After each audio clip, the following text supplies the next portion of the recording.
Hello friends, good morning. सुंदर अशा दिवसाची सुंदर अशी सुरुवात. तर इथे चला आज बनवूयात आपण अन्वीचा टिफिन. तर आज होता मंडे आणि खूप दिवस झाले मी तुम्हाला अन्वीचा टिफिन सोडून बाकीचेच खूप सारे व्हिडिओज आपल्या चॅनलवरती येत आहेत. पण काही हरकत नाही, मला देवाची आवड आहे त्याच्यामुळं मी देवाचेही काही हे करत असते, व्हिडिओज टाकत असते. तेही तुम्ही बघून प्लीज लाईक करत जावा.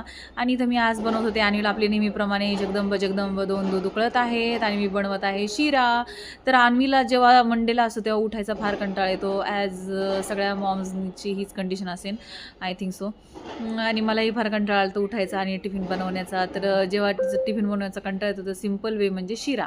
पटापट तूप टाकायचं, त्याच्यावरती रवा भाजायचा आणि मग काय, रवा भाजले की वरतून गरम पाणी टाकायचं आणि मग गरम पाणी टाकल्यानंतर मग साखर टाकायची आपल्याला पाहिजे तेवढी. आता मी हा रात्रीचा व्हिडिओ शूट व्हॉइस ओव्हर करत आहे, त्यामुळे तुम्हाला फटाकड्यांचाही आवाज येत असेल बॅकग्राऊंड म्युझिकला. का तर तुळशीचे लग्न तुळशीचे लग्न आज लागले होते आणि आम्ही पण तुळशीचं लग्न लावणार आहोत पौर्णिमेला. तर असं फटाफट शिरा करायचा. तुम्हाला ड्रायफ्रूट्स मनुके वगैरे टाकायचे असतील तर भाजताना थोडंसं तूप टाकून आधी ते व्यवस्थित भाजून किंवा साईडला भाजून त्याच्यामध्ये तुम्ही ॲड करू शकता. तर अशा प्रकारे आणण्याचा टिफिन होता शिरा, kaju katli, dark fantasy chocolate, biscuit आणि थोडासा चिवडा दिलेला अन्वीच्या पणजी आत्या आजीने चिवडा आणला होता त्यांनी. मग ते फराळाचं दिलं तर त्यांचा तो असा चिवडा होता सुंदर असा, त्यांनी खूप सुंदर असं फराळाचं आणलेलं, तर मग अन्वीला तेच दिलं. तर अशा प्रकारे होता अन्वीचा आज टिफिन. तर तुम्हाला कसा वाटला अन्वीचा झटकीपट टिफिन ते मला नक्की कमेंट्स बॉक्समध्ये सांगा. आणि अशा प्रकारे अन्वी दूध पिऊन रेडी होत होती स्कूलला जाण्यासाठी. आणि सकाळ सकाळ खूप धावपळ असते आणि मी आज केली अशी वेगळ्या प्रकारची गवार आणि बटाट्याची भाजी.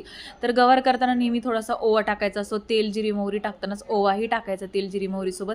आणि आज टाकलं होतं अद्रक लसूण, हिरवी मिरची थोडीशी, हिरवी मिरची नव्हती टाकली, कोथिंबीर, खोबरं आणि टोमॅटो आणि काळ्या मसाल्याची अशी मी बटाटा आणि गवार टाकून असं मी गवार केली. आता या प्रकारची गवार आमच्या आई म्हटल्या की खूपच सुंदर लागली, त्यांना ही गवार खूपच आवडली. आणि शेंगादाण्याचा कूट टाकलेला वरून थोडासा. आणि मग अशी केलती, सुक्कीच केलती अशी गवार, थोडंसं झाकून ठेवलं होतं तिला आणि मग छान झाली. आणि हो, मी अशा प्रत्येक आठवड्याला अशा बाटल्यांना उकळतं पाणी खूप उकळू द्यायचं आणि मग त्या बाटल्या आधी धुवून घ्यायच्या आणि मग त्या बाटल्यांमध्ये असं पाणी, उकळतं पाणी टाकायचं, म्हणजे बाटल्या सॅनिटाईज करायच्या, स्टेरिलाईज करायच्या असे आपण म्हणू शकतो. मग बाटल्यांमध्ये मग थोडंसं स्वच्छ राहतात, अशा आठवड्या बाटल्या अशा घासून घ्यायच्या असतात. आता मी ही ना एक टीचर होती प्री स्कूलला, तर इतक्या आया इतक्या आळशी ना, पूर्ण त्या टोपणांवरती इतकी घाणेरडापणा जमा व्हायचा, खूप जमा होतो, तरी लक्ष देत नाहीत. पण आपण नाही, आपण असं लक्ष द्यायचं, वेळच्या वेळी टोपणं, बाटल्या वगैरे, बॉटल्स वगैरे घासून टाकायच्या, म्हणजे मुलांना हायजीन राहतं. धन्यवाद.